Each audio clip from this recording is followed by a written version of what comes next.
오늘 밤 11시쯤 유명희 통상교섭본부장이 결선에 오른 세계무역기구 WTO 사무총장 선호도 조사 결과가 나옵니다. 어제 인터뷰도 했는데요. EU가 나이지리아 후보를 지지를 하면서 좀 힘들게 됐다라는 얘기도 있었는데요. 미국이 유명희 본부장을 지지한다고 알려지면서 승부는 아직 안개 속입니다. 기분 좋은 소식 들려왔으면 좋겠습니다.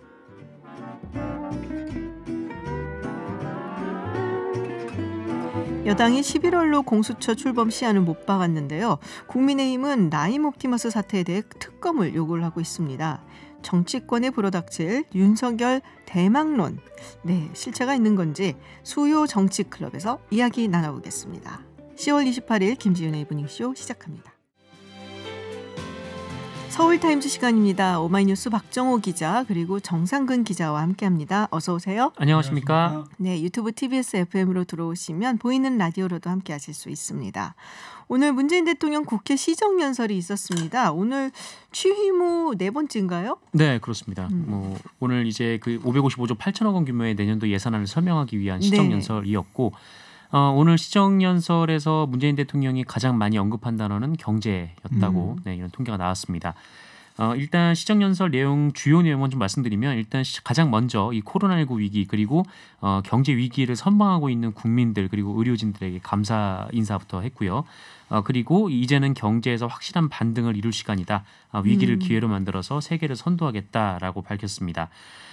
그리고 한국판 뉴딜 관련된 설명도 했고 그리고 부동산 정책 관련해서 이 투기 억제를 위한 정부의 의지는 단호하다라고 설명을 했고요. 남북 관계에 대해서는 최근 서해에서의 국민의 사망으로 그 국민들의 걱정이 크지만 한반도 비핵화 그리고 항구적 평화를 위해서 끊임없이 대화를 모색하겠다라고 강조를 했습니다. 예전하고 달리 우리도 이제 그런 거 많이 하잖아요. 가장 많이 언급된 단어가 몇 번인가. 네네. 네, 그걸로 거기에 이제 중요도나 방점이 찍혀 있다 얘기를 하고 또 박수는 몇 번 쳤나. 그렇죠. 이런 것도 얘기를 하잖아요. 네. 박수 소리는 몇 번 나온지 아직 계산이 안 됐나 봐요. 보도가 됐죠. 아, 그래요? 예, 민주당에서 26번을 쳤다라고 횟수가 보도가 됐습니다. 그렇군요. 네. 그리고 제가 미국 같은 경우도 이제 대통령이 나와서 의회에서 연설하면은 그러면은 이제 다른 당, 그 야당이라고 하겠죠. 네. 공화당이나 이제 민주당에서 그 야유 소리가 몇 번 나왔냐 이것도 사실은 계산하거든요. 박수도 몇 번, 야유도 몇 번 이러는데. 네, 그만큼 이제 연설을 그냥 약간 그 요식행위로 치지 않고 좀 더 집중해서 보는 그런 문화가 생겼나라는 생각이 좀 듭니다. 그렇습니다. 네, 이에 대해서 평가가 있을 것 같아요. 여당은 여당대로, 또 야당은 야당대로. 네. 그러니까 오늘 본회의장에서부터 좀 고성도 있었고 박수도 있었어요. 좀 뒤엉켜가지고 소란스러운 면도 있었는데요.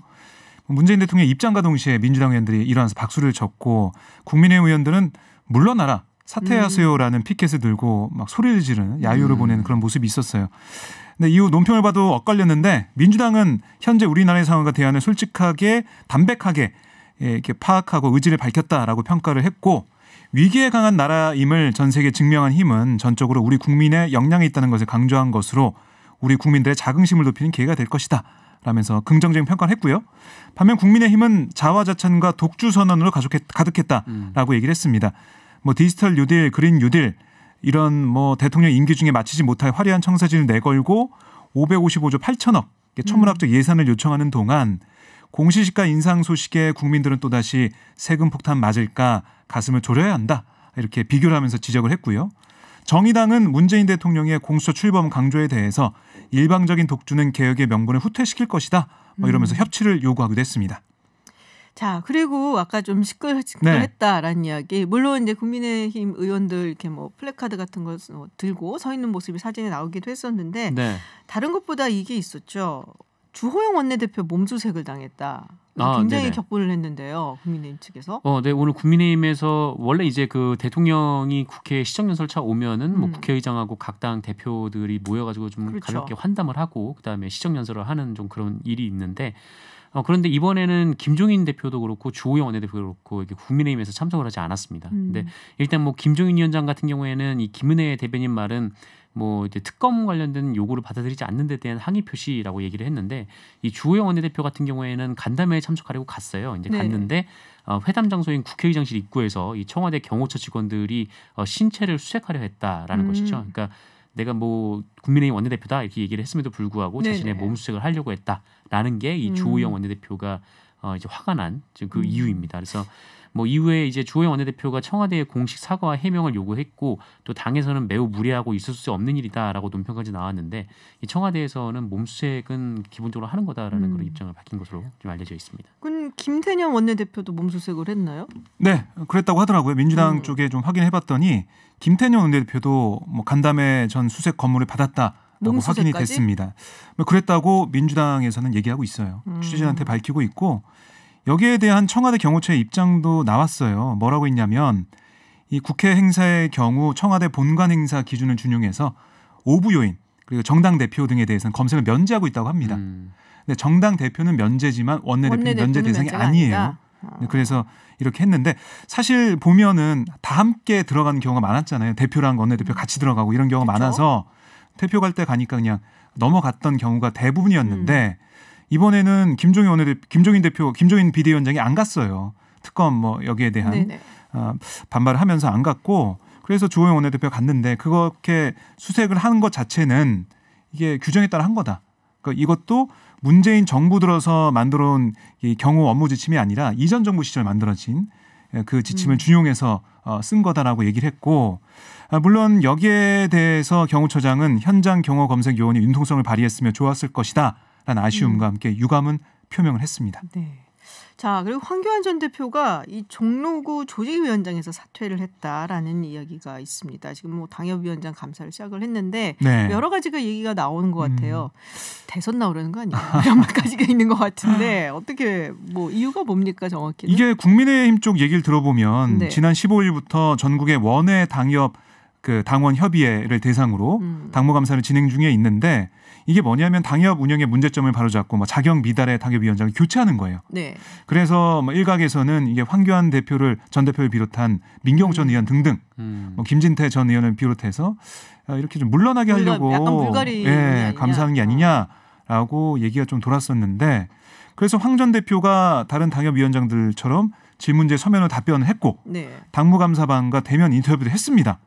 그런데 최근에 황 전 대표가 당협위원장이 아닌 조직위원장 신분인 것으로 파악됐다면서 논란이 있었는데요.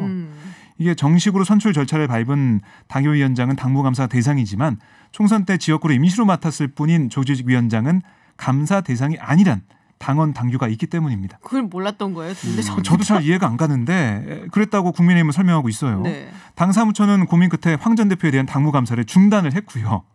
그래서 이게 사실 허공에 대고 그냥 뭐 얘기한 것처럼 그냥 이렇게 흐지부지 된 거예요. 대상도 아니었던 사람이 이 면담도 하고 면접도 하고 막 이랬던 거니까 참 상황이 이상하게 된 거죠.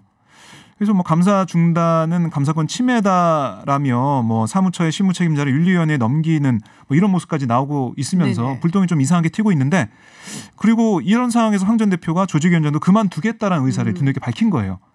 물론 뭐 이것 때문에 그런 건지 아니면은 이 당무 감사 자체가 어떤 이걸 통해서 자신이 어떤 명예를 회복하고 이럴 상황이 아니게 됐으니까 먼저 거기서 이제 나와서 다른 정치적인 행보를 좀 모색하는 게 아니냐 이런 얘기 나오고 있는데요. 정확한 얘기는 좀 밝히지 않고 있습니다. 그러니까요. 대선 이야기가 그래서 나오는 것이냐. 뭐. 그래서 뭐 전현직 의원들과 만나서 뭐 네. 연락하면서 다음 대선을 좀 준비하고 있다는 얘기는 계속 나오고 있는데 네네. 이번 당무감사는 진행될 걸로 보였거든요. 근데 이렇게 진행이 안 되는 상황이 됐습니다.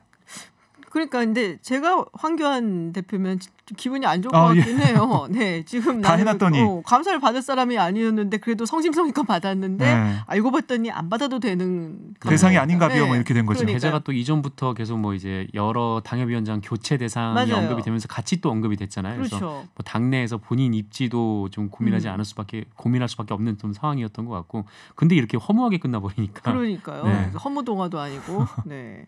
자, 그리고 이 대한의사협회가 오늘 의사 국가고시에 대해서 다시 해결책을 달라고 요구를 했습니다. 뭐 네. 근데 뭐 이런 걱정도 있긴 하더라고요. 내년에 이제 병원 인력에 차질이 좀 있을 것이다. 근데 또 이제 정부 입장도 강경하게 나오고 있죠. 네, 뭐 아무래도 지금 몇천 명의 인턴이 들어가야 되는데 뭐 올해 시험을 본 사람이 그냥 몇백 명 수준이다 보니까 뭐 아무래도 그 의료 공백에 대해서 좀 우려가 되고 있는 것도 사실이긴 한데 그런데 이 시험을 다시 보려고 해도 이 시험을 응시하는 사람들이 보겠다라고 해야 이 판이 벌어지는 거잖아요. 근데 일단 의대생들이 그 이달 중순에 그 YTN 방송에 출연을 해서 이 본인들은 재시험을 요구하지 않을 것이다라는 입장을 밝혔었거든요. 그래서 뭐 그런 상황에서 뭐 이제 의사협회가 계속해서 시험을 다시 보게 해달라라고 얘기를 하는 게 이 정부로서는 좀 받아들일 수 없다라는 그런 좀 입장인 것 같고, 그런데 또 이 와중에 이제 의사협회에서는 이게 뭐 정부의 잘못된 정책 때문에 그 의대생들이 시험을 포기한 거기 때문에 이걸 이제 정부가 구제책을 마련해야 된다. 마련하지 않으면은 그러니까 28일까지, 그러니까 오늘까지 이 뚜렷한 해결책을 내놓지 않는다면 정부가 해결 의지가 없는 것으로 간주할 수밖에 없다. 또 이렇게 주장하기도 했습니다. 자, 국민의 동의가 먼저 있어야 된다라는 이제 정부의 입장이에요. 근데 그러면은 이 뭐 동의는 어떻게 뭐 맞나요? 지금 동의를 하든 안 하든 뭐 국민들이 어떻게 생각하는지에 대해서 조사를 했는가 봐요. 그러면 그러니까 정부에서는 명확히 조사는 안 하고 있지만은 뭐 각 여론조사 기관에서 조사해서 발표하고 있고요. 뭐 저희 회사에서도 오마이뉴스에서도 뭐 이걸 한 두어 차례 조사했었어요. 했었는데 이 보면은 퍼센테이지가 반대하는 여론이 좀 많았던 그런 상황이었습니다. 그래서 정부도 국민적 동의가 선행되지 않았다는 생각하는 것 같아요. 그러니까 종전 입장과 달라진 게 없다라고 했고요. 그리고 어제 같은 경우는 의협과 실무회의에서 지난 9월 4일에 있었던 합의가 있었잖아요. 의정협의체. 이걸 논의하려고 했는데 의협에서 그 이전에 국시 문제를 해결해달라는 요청을 그 자리에서 했다. 그러니까 복지부는 의정협의체 구성 전제 조건으로 국시 문제 해결을 받아들이기 어려운 상황이다라는 설명을 다시 했다는 거예요. 그러니까 의정협의체를 제안해서 그걸 논의하려고 갔는데 이 얘기를 하니까 복지부에서도 뭐 할 말이 없었다, 뭐 이런 취지로 읽히거든요. 뭐 어쨌든 의정협의체를 위해서 의사협회와 대화를 재개하겠다고 얘기는 하고 있지만 의정협의체에서 의사국시를 추가로 뭐 치르는 방안, 이건 논의 대상이 아니기 때문에 거기서는 논의할 수 없다, 이렇게 또 얘기하고 있습니다. 그렇군요. 이 국시 문제 때문에 아마 의협회장이 굉장히 좀 곤란했었던 것 같더라고요, 보니까. 그래서 전공의협의회에서 굉장히 강력하게 반발했었죠. 그래서 이거를 이제 어떻게 좀 해결을 하고 그래야 되지 않겠나, 약간 압박이 있지 않나 싶은 생각이 드는데, 자, 그래서인지 의료계에서 또 강경하게 나오겠다고 반응을 보이고 있어요. 네, 뭐 입장문을 잘 보면 또 이런 대목도 있는데, 향후 이로 인해 벌어질 모든 상황은 정부 책임임을 분명히 밝힌다. 뭐 이런 대목이 있습니다. 그래서 이거를 보면 또 집단 휴진도 불사하겠다는 뜻 아니냐, 좀 이렇게 추측만 되고 있는 상황인데, 하겠다고 명확하게 아직은 얘기는 안 네, 했지만 구체적인 방식은 아직까지 좀 얘기하지 않고 있는 그런 상황입니다. 하기는 쉽지 않을 것 같습니다. 지금 여론 상황을 보면 뭐 여러 가지 뭐 코로나도 아직 안 끝난 상태이고, 그렇습니다. 더군다나 지금 뭐 트윈데믹 얘기가 나오는 시즌이 돌아오고 있어서 여러 가지로 좀 그리고 국민들 뭐 지난번에도 있었는데. 근데 지금 이제 않을까. 국시를 시행하지 않는 게 이 환자들의 생명을 볼모로 지금 이렇게 뭐 잡고 있다라고 지금 의사협회가 주장을 하고 있거든요. 근데 그렇게 환자들의 생명을 볼모로 잡고 있다라는 표현을 썼는데 본인들이 진료 거부를 하면은 또 그것도 또 약간은 말이 좀 안 맞는 상황이 되는 거죠. 그렇죠.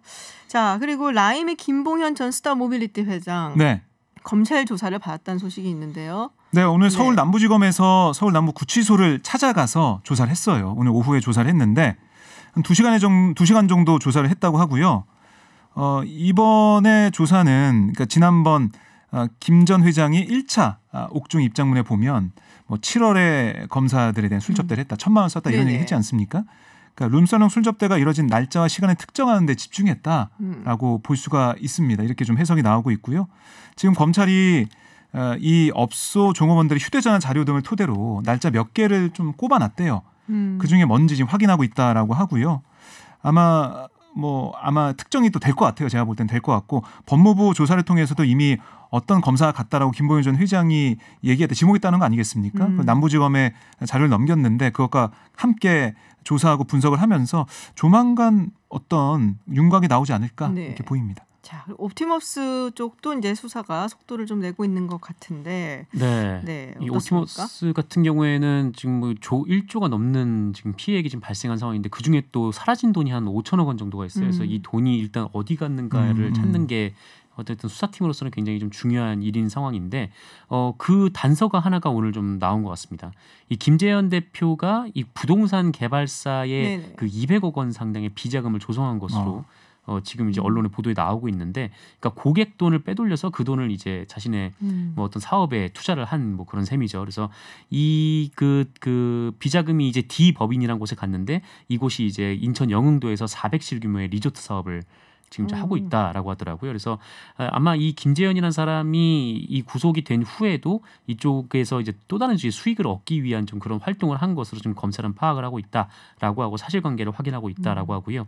그리고 또 한편으로는 이 전 금감원 직원을 불러서 또 조사를 좀 하고 있는 그런 상황이기도 합니다. 근데 5천억 원인데 지금 200억 원이면 정말 조금밖에 안 밝혀져서 네, 열심히 찾아야죠. 그러니까요. 네. 한 4,800억 원은 어디 간겨? 뭐 이게 사실 정말 많은 돈이 지금 없어진 건데, 네, 알겠습니다. 네, 오늘 서울타임즈는 여기까지 들어야 될 것 같습니다. 지금까지 정상근 기자 그리고 오마이뉴스 박정호 기자와 함께했습니다. 고맙습니다. 고맙습니다.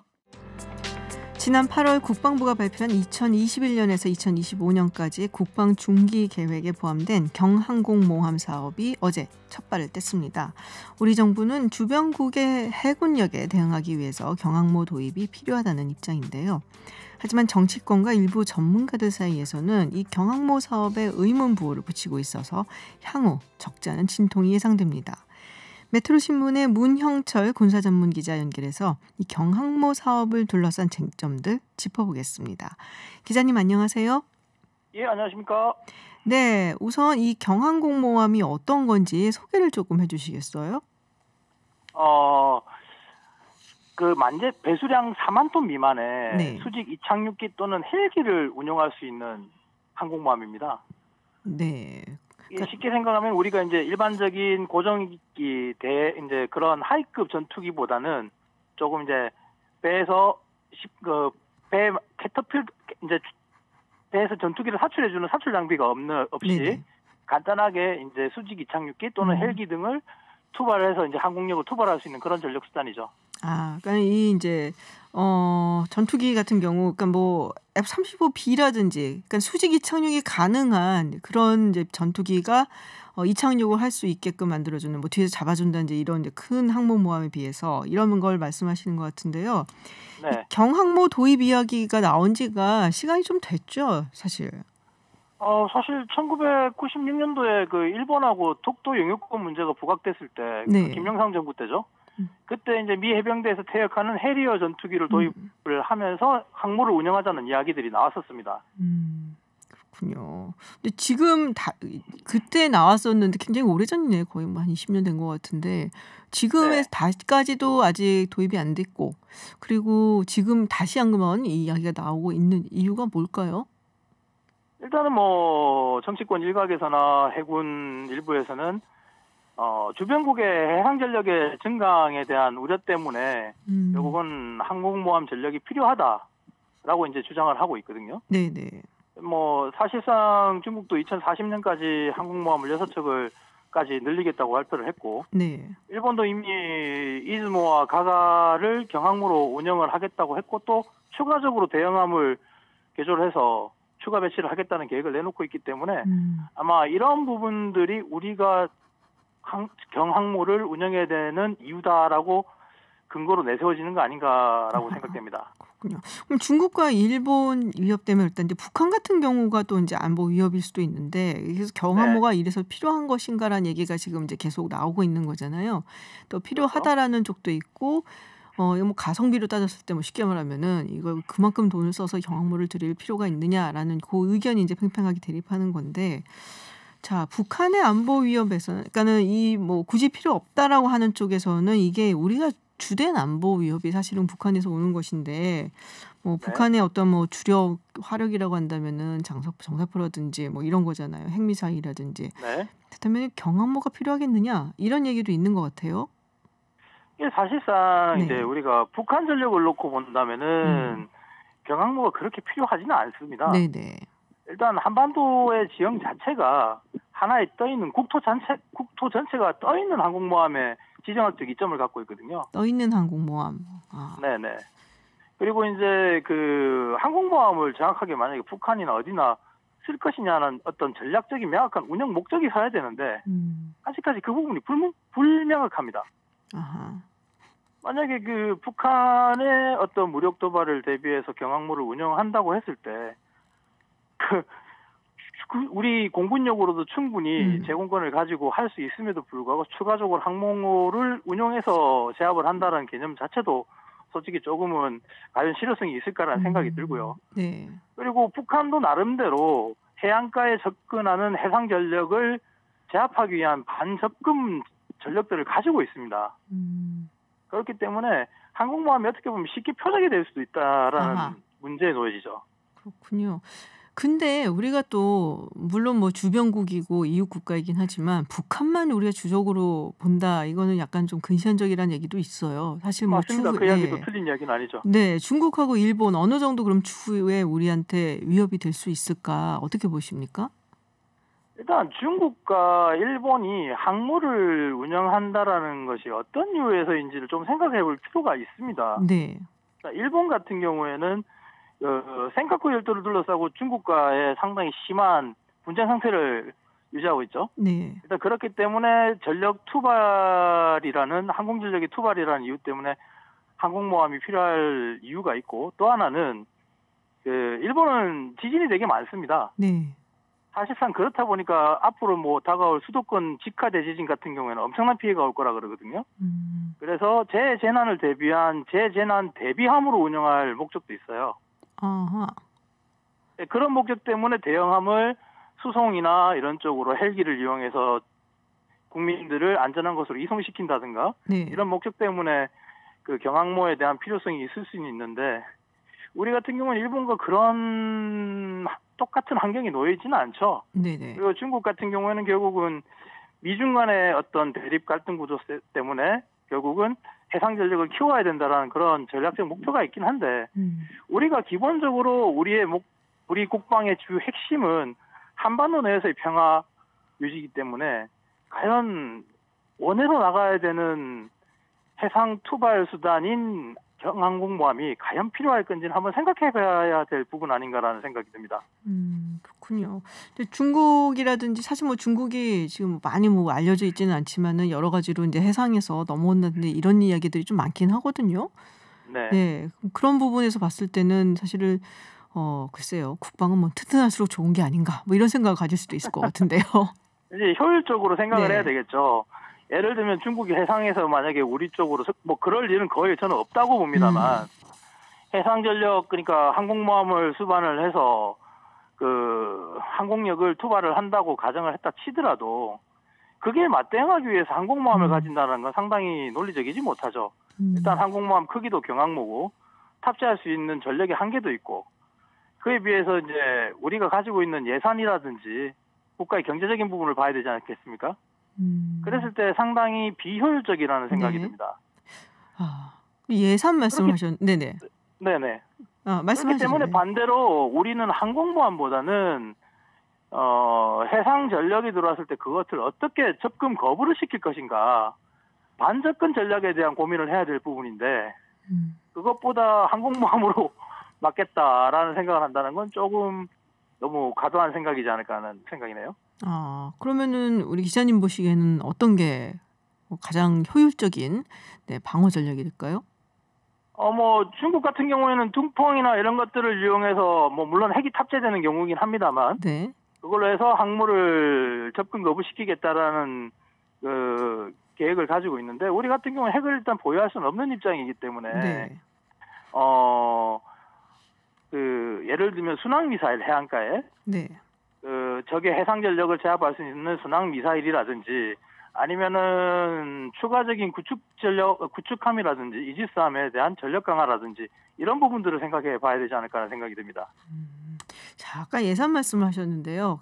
얼마 정도 드는 건지 이제 보통 이제 저는 사실 뭐 군사 이쪽을 전문가가 아니라 잘 모르지만 뭐 이렇게 경항모 있다고 경항모 값만 드는 게 아니잖아요, 사실. 네. 그렇죠. 일단은 뭐 항모가 운영이 되려면 항모 전단이 운영이 돼야 되고요. 네. 그리고 항모 한 척으로는 임무 수행이 제한이 됩니다. 왜냐하면 이제 순환 교대를 해야 되고 또 대기를 해야 되는 그런 경우도 있고 하기 때문에 최소 2척에서 3척 정도가 필요합니다. 그러면 그 세 척에 해당되는 두 척에서 세 척에 해당되는 항모 전단이 또 이어져야 되는데 네. 일단 항모 한 척 건조하는데 2조 정도가 들어갑니다. 음. 그리고 최소한 한 척에 탑재할 수 있는 항공 전력 F-15B 기준으로 해서 네네. 예비기까지 해서 20대를 탑재를 한다 했을 때 그 도입 비용이 한 2조 5천이 들어가요. 거기다가 추가적으로 필요한 호위함뿐만이 아니라 뭐 호위함 안에는 잠수함도 포함되어 있겠습니다만 추가적으로 그 신속한 군수 지원할 수 있는 군수 지원함들도 따라줘야 되거든요. 네.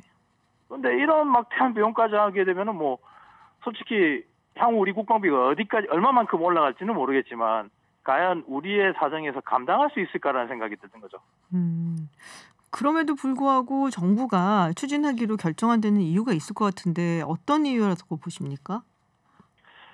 정부에서 일단 추진하는 건 아마 여러 가지 이유가 있는 네. 것 같아요. 뭐 대외적인 측면에서는 어떤 일본에 대한 그런 일본의 해상 전력의 증강에 대한 어떤 대비책이라는 그런 생각도 있는 것 같기도 하고 또 네. 하나는 그 국내 조선업에 어떤 활성화를 준다라는 부분도 있을 겁니다. 일단은 그 항공모함 자체가 대형 프로젝트이기 때문에 네네. 그로 인해서 뭐 조선업이나 이런 경기를 부양해서 그리고 취업 자리를 좀 더 만들겠다 그런 생각까지 같이 하고 있는 것 같긴 한데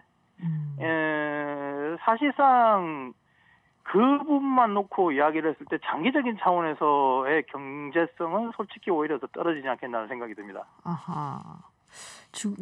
그 핵잠수함 추진하는 거는 어떻게 생각하세요? 갑자기 생각이 나서 여쭤보는데요.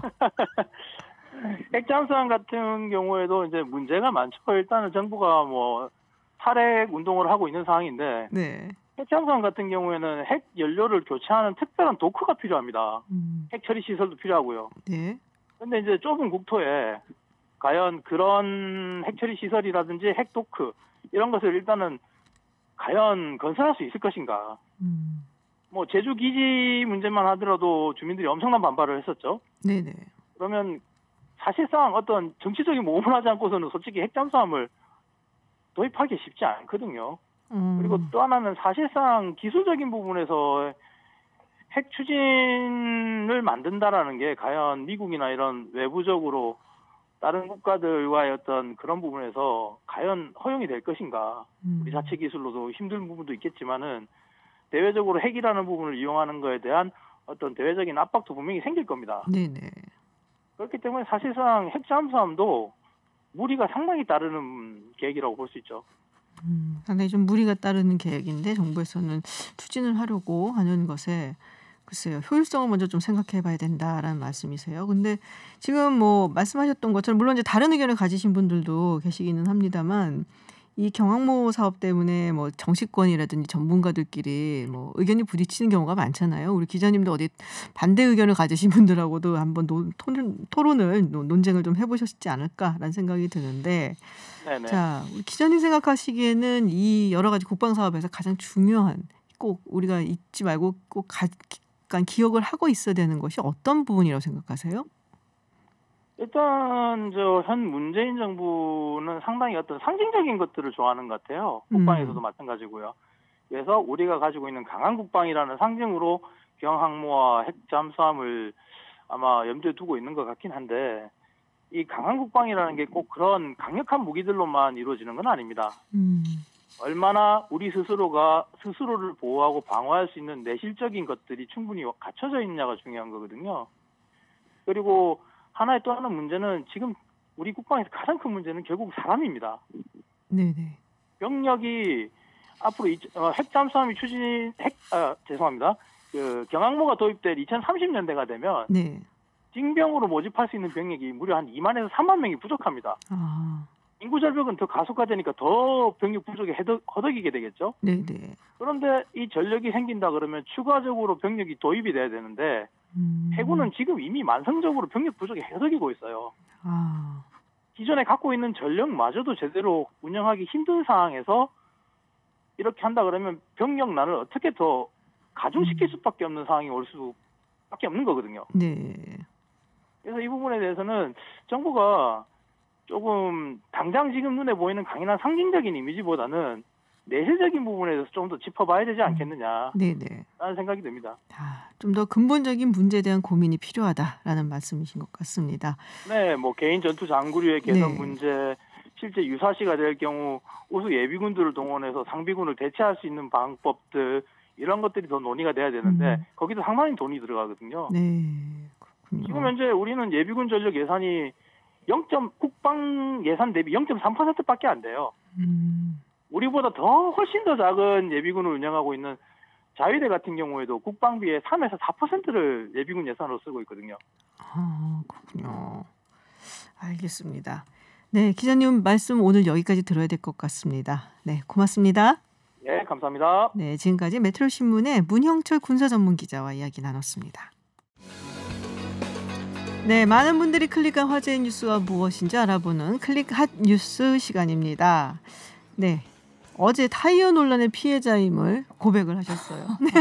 아니 어제 끝나고 찾아보니까 네. 그 전화 통화한 게 남아 있더라고요. 그래요? 녹음해 놓은 게 4분 19초짜리가 남아 있어요. 거기에 그 정황을 아주 명확하게 얘기를 했고 거기서도 모두 인정을 하고 뭐 이런 게 있더라고요. 그래요? 예, 그냥 거기까지 듣고 그냥 말았습니다. 이야, 잘 보관해 두세요. 예, 일단은 가지고 있을게요. 네. 자, 김혜지 아나운서와 함께하는 클릭 핫 뉴스. 첫 번째 소식은 WHO 총장이 K방역에 대한 칭찬의 글을 남겼다는 소식입니다. 네, 테드로스 아드하놈 거브레예수스 세계보건기구 WHO 사무총장은 스위스 시간으로 27일 자신의 트위터에 K방역 관련 영상과 함께 한글과 영어로 각각 글을 올렸습니다. 이 글에는 문재인 대통령과 강경화 외교부 장관, 박능후 보건복지부 장관을 향해서 감사 인사를 남겼는데요. 한국의 코로나19 대처 방식에 대한 감사였겠죠. 원문을 읽어드릴게요.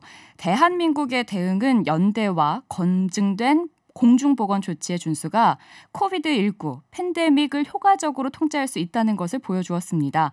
저는 문재인 대통령님의 리더십과 강경화 외교부 장관님 그리고 박능후 보건복지부 장관님의 협업에 깊은 감사를 드립니다라고 남겼는데요. 오타가 있는 것 같아요? 그렇죠. 저도 이게 직업병이어가지고 우리말 잘 썼나 이러고 꼼꼼하게 한자 한자 봤어요. 근데 뭐 누군가가 번역을 해줬겠지만 근데 보니까 팬데믹을 패데믹이라고 썼고요. 또 사실 우리도 잘못 쓰는 말 중에 하나거든요. 과한 높임말. 다수를 대상으로 이야기할 때는 그 다수가 더 존중받아야 하기 때문에 그 대통령님보다는 대통령, 장관님보다는 장관이라고 쓰는 게 맞습니다. 예. 오타 정도요, 뭐. 그렇죠. 여러분들도 잘 알아두시면 좋을 것 같아요. 그렇죠. 자, 다음 소식은 이 장애인 학대 가해자들에 대한 이야기입니다. 제대로 된 처벌을 받지 못한다라는 연구 결과가 나와서 굉장히 조금 공분을 일고 있어요. 맞습니다. 장애인을 학대한 가해자 절반 이상이 솜방망이 처벌을 받는 것으로 나타났습니다. 중앙장애인 권익공호기관이 오늘 장애인 학대 처벌 실태 연구 결과를 발표했습니다. 국내에서 이런 연구는 처음이었고요. 최근 3년간 2017년에서 2019년까지 장애인 학대로 기소된 886명의 1, 2, 3심 판결문 1210개를 분석했는데요. 학대는 성적 학대가 59%로 주를 이뤘고요. 경제적 착취 15.5%, 정서적, 신체적, 방임 등의 학대가 혼합된 중복 학대가 14.5%, 신체적 학대가 10.5%로 뒤를 이었습니다. 이 경제적 착취라는 것은 이제 막 일시키는 거죠. 그렇죠. 그러니까. 그 노예 문제들이 참 많았었잖아요. 노예화했다 이런 것들. 그 가해자는 80~90%가 지인이었습니다. 그리고 기관 종사자와 가족 및 친인척도 적지 않았고요. 피해자는 74.6%가 지적 장애인이었고 92.2%가 중증 장애를 갖고 있었습니다. 학대 기간을 보면 3개월 미만이 가장 많았지만 좀 주목할 점은 10년 이상 장기간 학대를 한 경우가 있었는데 이 경우가 주로 경제적 착취 그리고 중복 학대 유형에서 많이 나타났습니다. 학대 횟수는 1에서 3회 미만이 대부분이었지만 경제적 착취와 중복 학대의 경우는 200회 이상 달하기도 했습니다. 결과적으로 처벌은 이에 비해서 좀 낮았는데요. 가해자의 51.4%는 집행유예 또는 벌금형에 그쳤습니다. 이건 너무 약한데요? 이 징역형을 선고받는 경우도 48.1%가 되기는 했지만 선고받는다 해도 신체적 학대는 형량이 평균 1년 8개월 그리고 성적 학대는 3년 1개월에 달했습니다. 항소심에서 형량 변화가 나타난 것들도 많기는 했는데 네. 늘기보다는 준 경우가 많았고요. 벌금도 신체 학대는 평균 252만 원, 성적 학대는 약 1276만 원이었습니다. 아, 이건 진짜 사람의 일생을 망치는 일인데 네. 어떻게 더군다나 장애인이라면은 사회적 약자라고 할 수가 있잖아요. 그러니까 이게 형량이 낮은 게 왜 낮은가 하고 살펴봤더니요. 피해자 대부분이 중증 지적 장애인인데 이들이 가해자의 처벌을 원치 않는다거나 처벌 의사를 확인할 수 없어서 또 가해자들이 피해 장애인들을 먹여주고 재워줬다는 이유에서 감형되는 경우가 참 많았습니다. 좀 어이없는 건 가해자 동료의 탄원서나 장애인 복지 증진에 기여했다라는 이유가 감형 이유가 되기도 했습니다. 예. 어떤 복지? 그럴게요. 예. 네. 근데 이 중증 지적 장애인들은 자신의 학대나 착취를 당해도 이걸 제대로 인식하지 못하거나 또 인식을 한다 해도 대응 방법을 모르는 경우가 상당히 많잖아요. 그래서 네. 학대의 굴레를 벗어나지 못하는 경우가 상당히 많고 가해자들은 이런 점을 악용하죠. 그래서 더욱 쉽게 범행을 저지른다 이런 정황도 좀 파악이 되고 이 모든 게 다 가해자들에게 유리하게 작용이 되고 있습니다. 전문가들 얘기를 좀 보니까 우리 사회 전반에서 이 장애인 학대에 대한 인식이 부족하다. 그래서 이를 중범죄로 여길 수 있도록 관련 제도와 기준을 정비해야 한다라고 강조를 했고요. 이 연구를 이끈 이정민 변호사는 가두고 때리고 굶기는 것뿐만 아니라 욕하고 괴롭히고 방치하는 행위 모두가 학대라는 인식이 필요하다.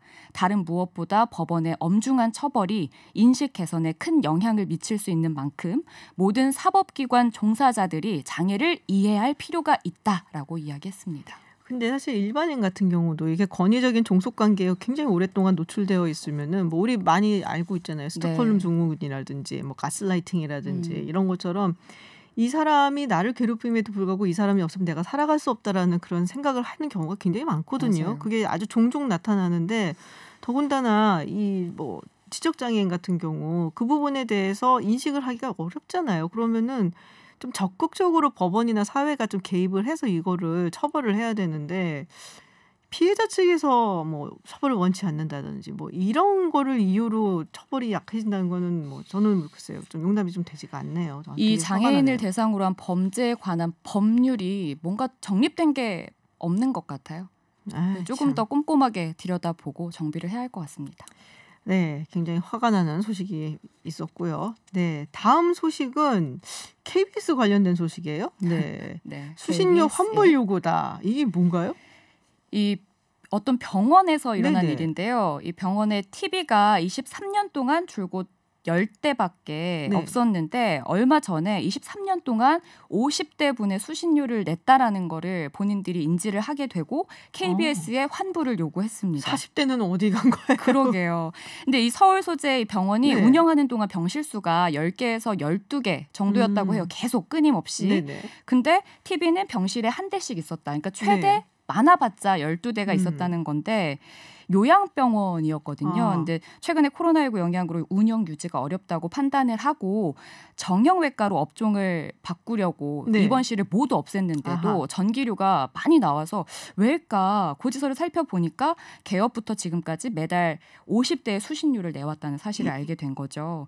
이게 일반 주택의 경우는 전기료에 네네. TV 수신료가 포함이 돼서 그렇죠. 나오잖아요. 근데 이렇게 영업장 같은 경우에는 TV 한 대당 2,500원씩 수신료가 청구가 됩니다. 그러니까 50대에 해당하는 12만 5천 원을 매달 납부를 했고 22년 7개월 동안 총 3,387만 5천 원을 냈고요.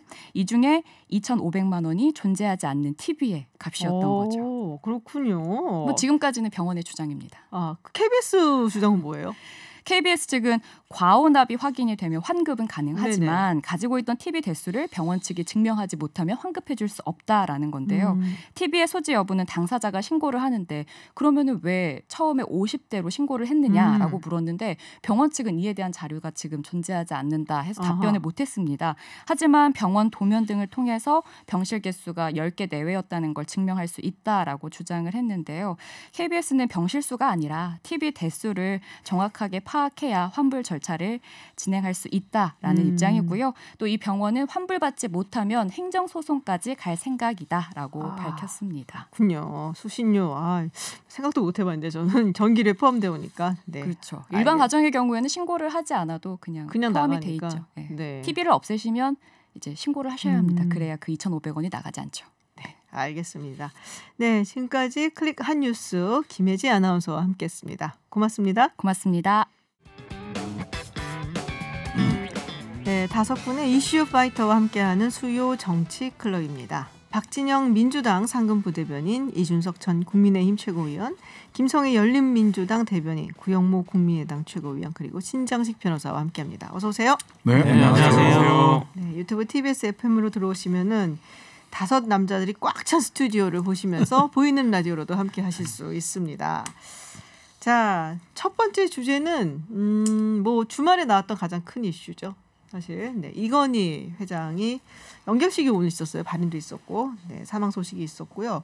그리고 이제 이 별세 소식이 들리자마자 이제 뭐 상속세 얘기가 나오더라고요. 워낙에 또 거부니까 뭐 관심이 있잖아요. 그냥 와, 상속세 얼마나 그러면 내야 되는가.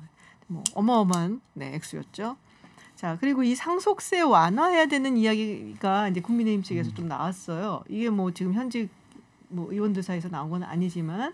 그래서 국민청원이 등장했다고 또 얘기가 있고. 자, 한번 상속세 이야기를 한번 해볼까 합니다. 네, 어느 분부터 먼저 시작하실까요? 제가 또 먼저 해야 되나요? 뭐 말 꺼냈었으니까. 네. 늘 부담이 되는 것 같아요. 일당이라고 시키는 것 같아가지고. 예, 민주당 박진영입니다. 부담인지 자랑인지 약간 빈정 상하셨어요. 이쪽이 조금. 오만한 건 아닙니다. 겸손하게 발언하겠습니다. 네.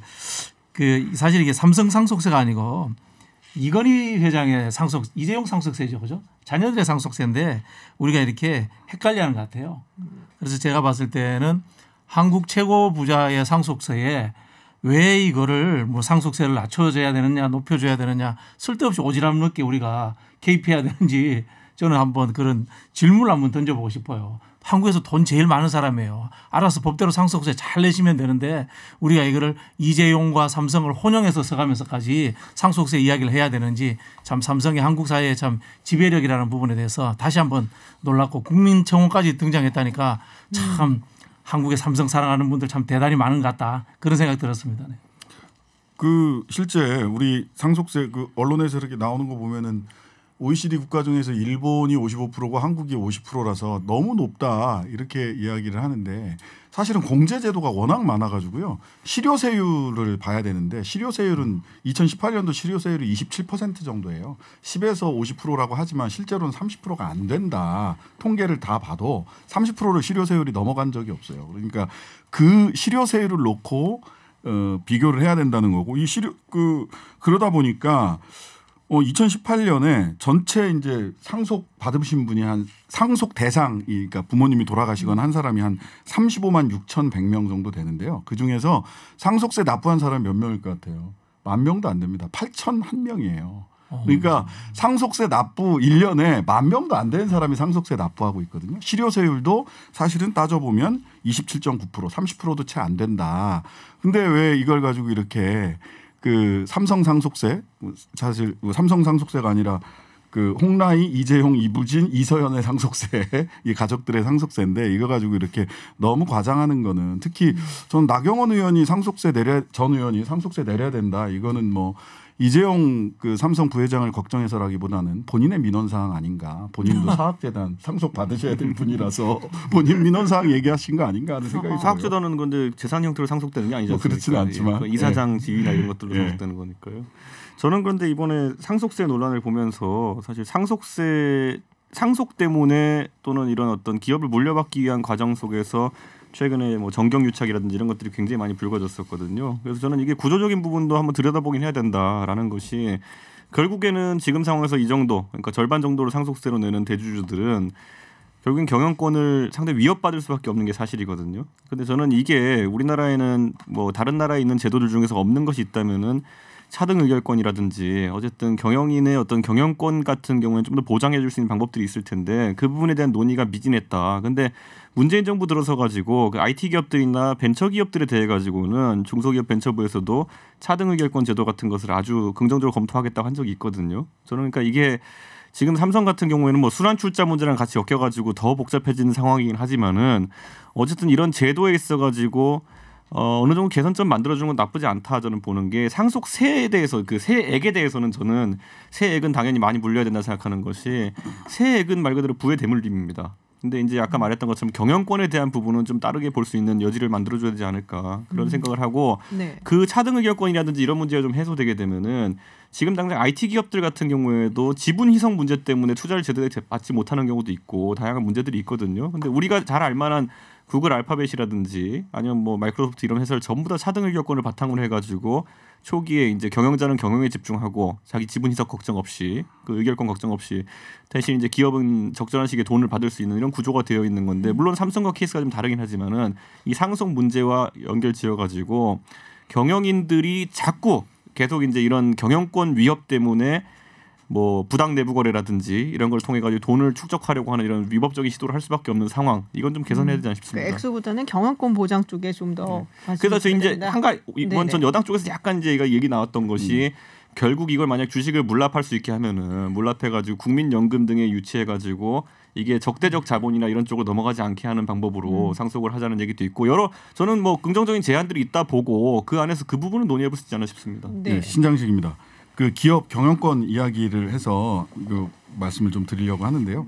실제로 뭐 중소기업이 이 상속세 때문에 기업 경영권이 딴 데로 넘어가고 그래서 가업을 상속 못한다, 가업을 잊지 못한다 이런 이야기들 하시는데 실제로 근데 이게 우리나라 중소기업 사장님들 돌아가시는 분들이 주식 형태로 재산을 많이 갖고 있지 않아요. 실은 부동산이 많아요. 그래서 사실은 주식이 넘어가서 가업이 안 된다, 주식이 상속세 때문에 넘어가서 가업을 못 잊는다라는 것은 과장된 측면이 있고요. 오히려 부동산이 훨씬 자산이 많기 때문에. 그다음에 경영권 관련해서요. 이 대주주 같은 경우는 실은 20%를 추가해서 그 상속세를 물리거든요. 근데 이것도 경영권 프리미엄을 대체로 이제 경제학자들이 추산을 해보면 그냥 주식 가치의 30% 내지 40% 정도가 프리미엄으로 경영권이 있다는 그러니까 주식 가치보다 실은 경영권을 가졌을 때 30-40% 이상의 프리미엄을 얻게 되는 거거든요.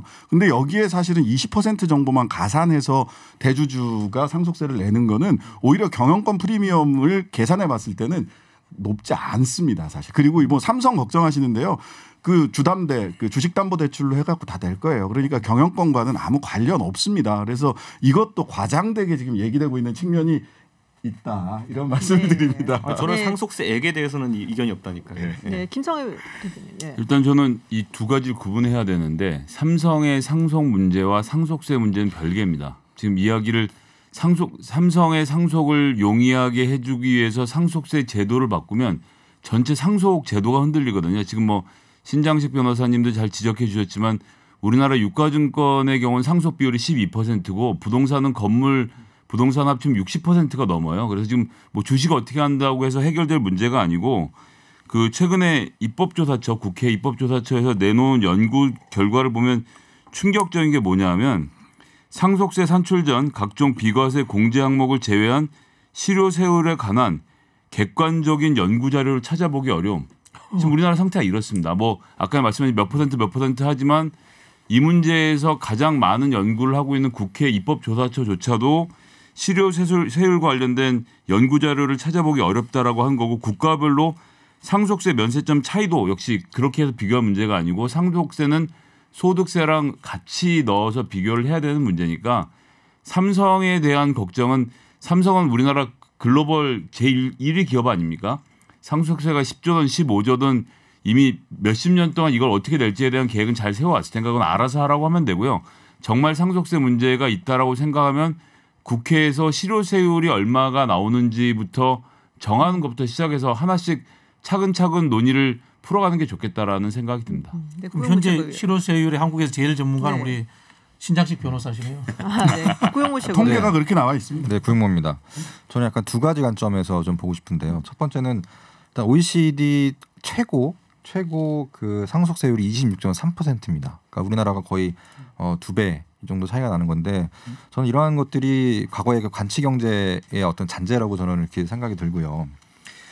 그래서 좀 그다음에 이제 50%에다가 할증까지 붙게 되기 때문에 이렇게 지금 10조라는 그런 금액이 나와 있는데 사실 또 다른 한 가지 관점은 이 10조라는 돈이 결국에는 이제 정부의 돈으로 들어가는 거잖아요. 그래서 국민들이 이런 국민청원을 하는 이유는 그러니까 사실 지금 뭐 문재 정부 들어서 부동산 정책이니 여러 가지 어떤 조세에 대해서 부담이 많아지고 조세 저항이라든지 이런 국민들의 정서가 있습니다. 그래서 과연 이 10조라는 돈이 어쨌든 그 국가에 들어가는 건데 이게 과연 맞느냐. 국민들한테는 불로소득하지 말라 그러면서 정작 어떻게 보면 상속세라는 게 기속이 되긴 하지만 이게 정부 입장에서는 불로소득 아닙니까? 그런 차원에서 이런 두 가지 관점에서 좀 말씀드리고 싶습니다. 그러니까 상속세도 상속세지만 사실 뭐 삼성 걱정한다 이런 것보다는 이 상속세로 인한 이제 10조가 넘는 돈이 정부로 들어가는 것이 그러니까 뭐 그런 거라는 얘기잖아요. 지금 뭐 세금 왜 이렇게 많이 가져가냐 뭐 이런 약간 이거 반론. 예, 김성애 대변인입니다. 그 하나만 좀 하면 네. 벨기에 같은 경우는 지금 80% 그러니까 OECD 26% 말씀하시는데 평균인지 모르겠는데 벨기에는 평균 예 80% 50% 넘는 나라도 있어서 예 평균으로 따져서 우리나라가 높다라고 하면 대신 우리나라는 말씀드렸던 대로 소득세가 워낙 낮아서요. 예. 낮아서 비교하기가 쉽지 않죠.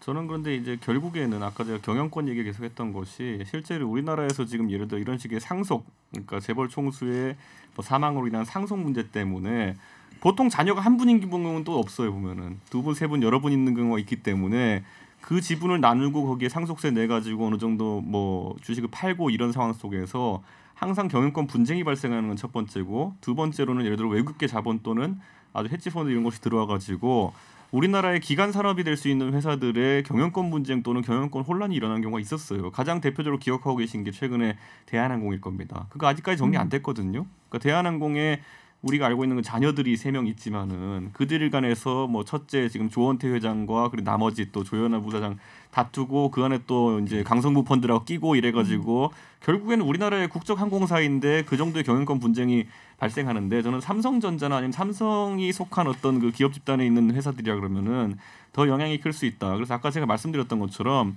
저는 이재용 부회장 개인이요. 이거 뭐 상속세 50% 낸다 해도요. 이분의 일생 동안에 다시 그거 채워놓을 만큼 버실 겁니다. 그렇기 때문에 저는 그거 걱정해주고 싶은 생각은 없고요.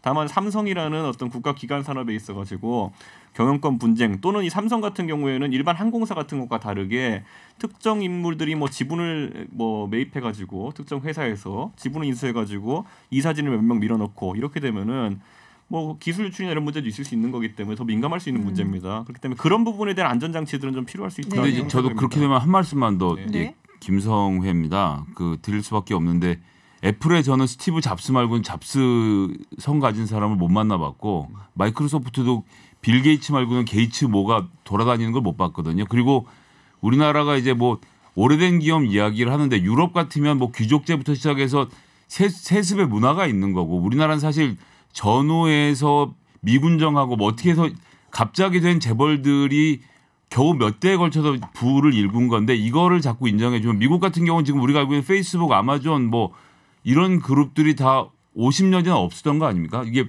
활력을 불러 넣어 주는 것이 중요한데 다만 누구의 아들이란 이유로 그 사람들이 이 경영권을 잘 보장할 수 있도록 그걸 꼭 보장해 줘야 될 이유가 우리에게 있는지 저는 좀 그런 질문도 같이 던져보겠습니다. 네, 신장식입니다.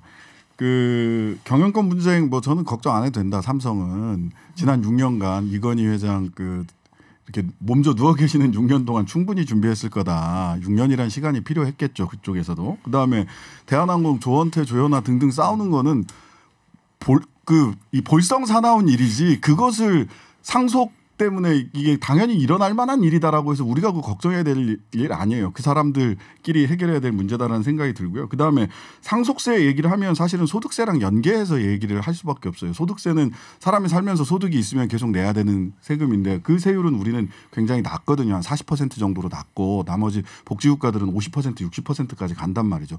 그래요. 상속세 내릴 수 있죠. 내리면 사실은 소득세를 올릴 수밖에 없습니다. 그러면 소득세를 내고 사는 사람들이 대한민국에 훨씬 많고 그래서 상속세 내는 사람은 아까도 말씀드렸다시피 1년에 8,000명 정도 수준입니다.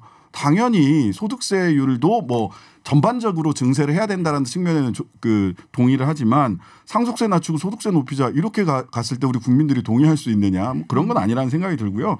그러니까 삼성과 관련해서 저는 스톡홀름 신드롬이 있다. 그러니까 이 그 죄수로 포로로 잡혀 있으면서 인질로 잡혀 있으면서 그 인질범을 계속 이렇게 거기에 동화되잖아요. 근데 삼성의 포로로 잡혀 있는 거 아닌가 우리 국민들이. 물론 뭐 세계 초인류 기업이긴 하지만 연예인 걱정, 재벌 걱정이 제일 쓸데없는 걱정이라고 했습니다. 그런 걱정 좀 안 하셔도 되지 않을까. 네. 제가 나라 걱정 좀 하세요, 정의당은.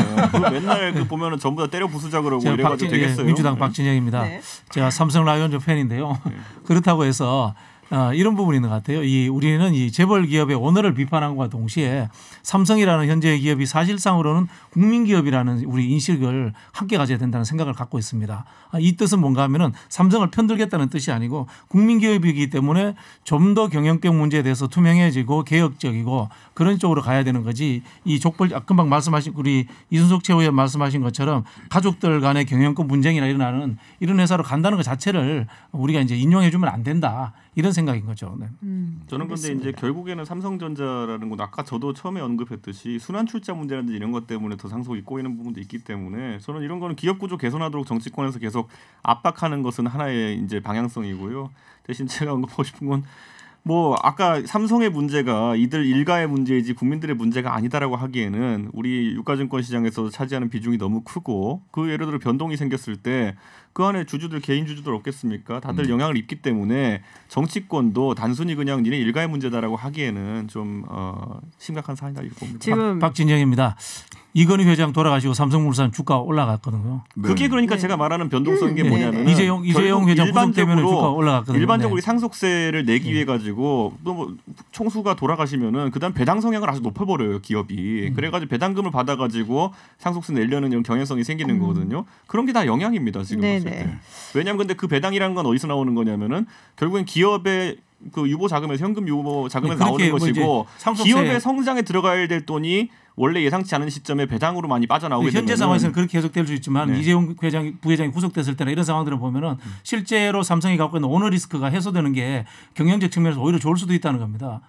그렇지만 여당은 총수 잡아놓는 게 더 낫다. 아니 뭐 잡아넣는다는 게 아니라 팩트가 그렇다.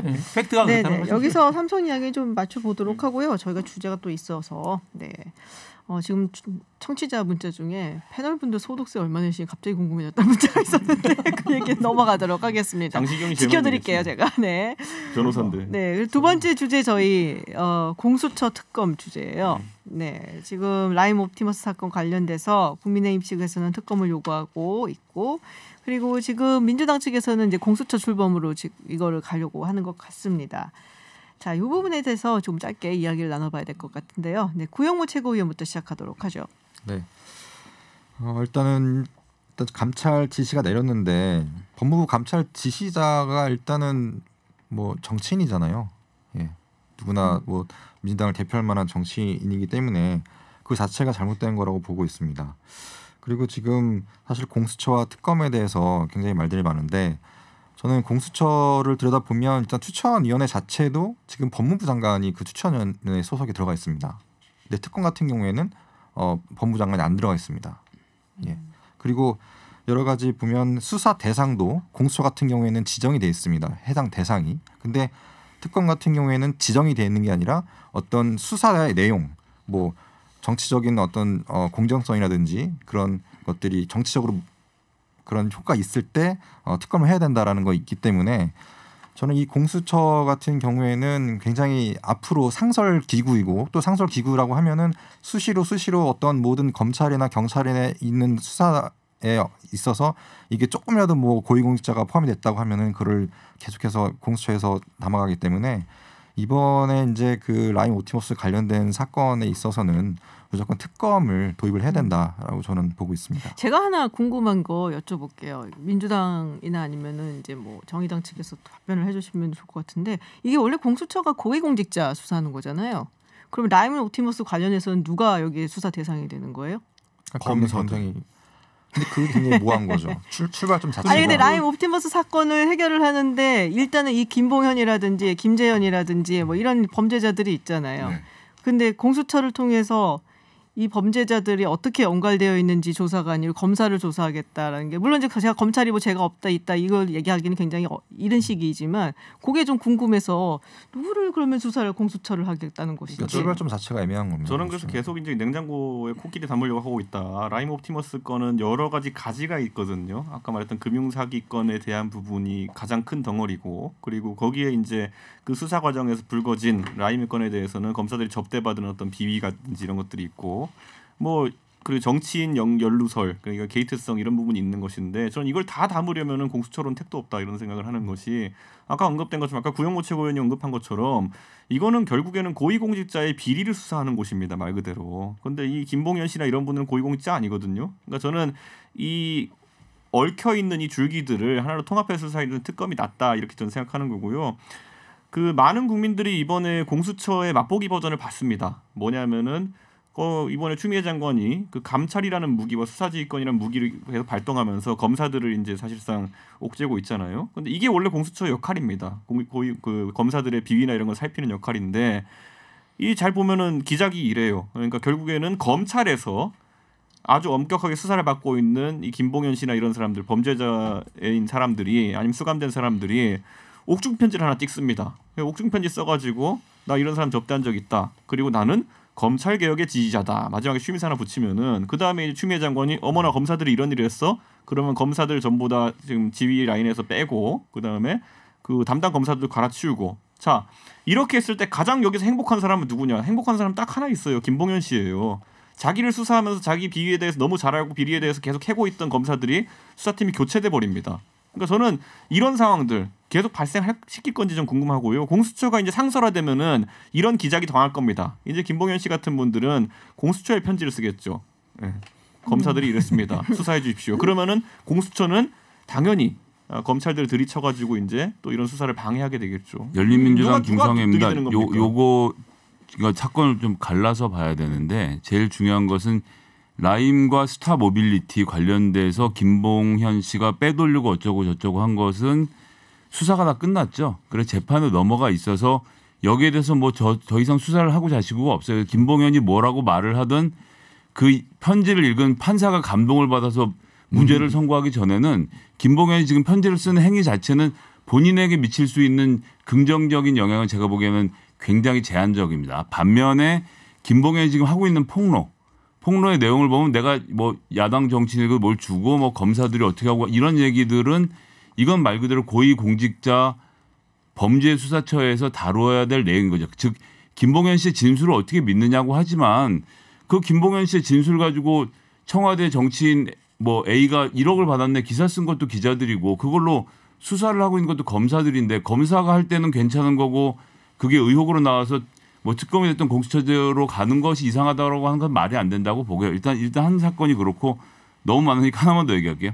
옵티머스 같은 경우에는 한국전파진흥원이 사기 당할 뻔하다가 이거 안 되겠네 해서 고발을 했는데 고발할 때 우린 피해액을 돌려받았는데 공공기관 매출 채권인 줄 알고 투자했었거든. 근데 아니더라고. 그러니까 여러분들이 살펴주세요라고 구체적으로 꼬리표를 달아서 줬는데 계좌 추적이 어려울 것 같아서 덮었습니다라는 게 지금 그 수사 담당했던 부장의 이야기인데 또 희한하게도 그 부장님이 한동훈 검사랑 고등학교 대학교 또 선후배 사이 인데다가 막 이런 게 다 얽혀 있지 않습니까?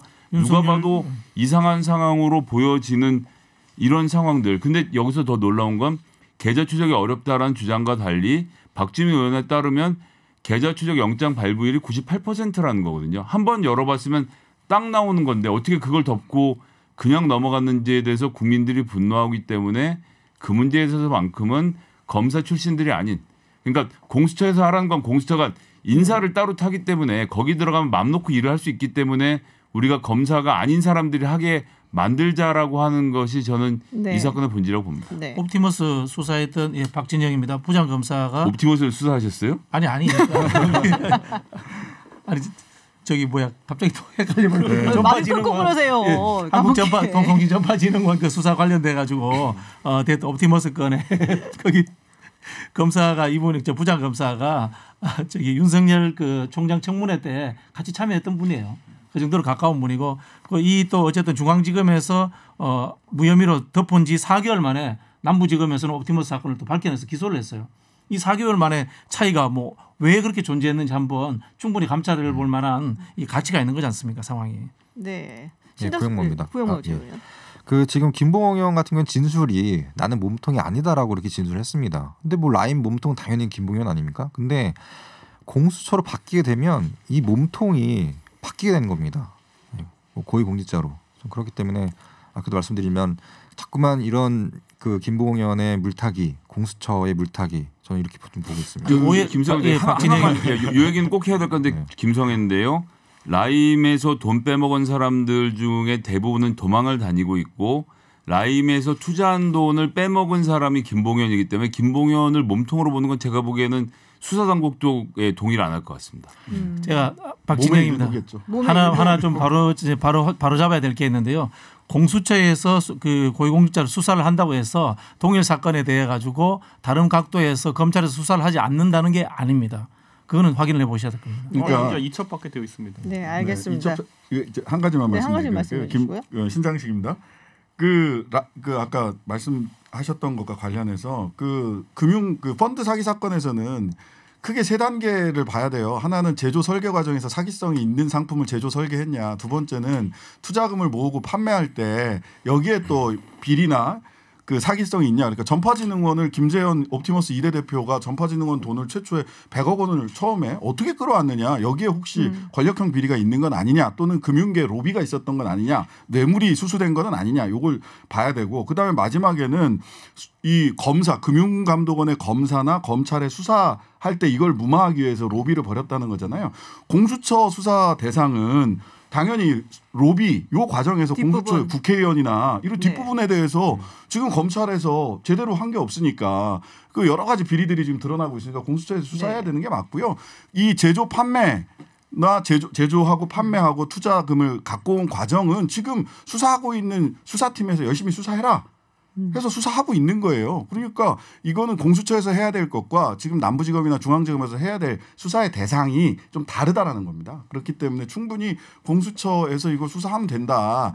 제가 보기에는 공수처는 지금 옵션 다 갖춰진 집이에요. 사람만 들어가서 살면 됩니다. 특검은 임시 천막을 어디다 칠까? 이게 사이즈를 어떻게 해야 될까? 여기에 어떤 사람이 들어와야 되나? 그 얘기하다가는 하세월입니다. 그러니까 이게 왜 이렇게 복잡하게 만드냐는 거죠. 검찰에서 두 부분을 다 커버할 수 있음에도 불구하고 이제는 칸막이를 나눠가지고 이걸 해야 되는 상황 아니겠습니까? 동일 피의자를 대상으로 해가지고 혐의가 다르다고 해가지고 뭐 나눠서 수사할 수는 있겠지만은 그게 더 효율적일지는 살펴봐야죠. 여기 가서 다른 말하고 저기 가서 다른 말하면 어떻게 검증할 겁니까? 자, 저희가 전하는 말씀 좀 듣고 와서 다시 이야기 나눠가도록 하겠습니다. 네, 세 번째 주제는 윤석열 대망론입니다.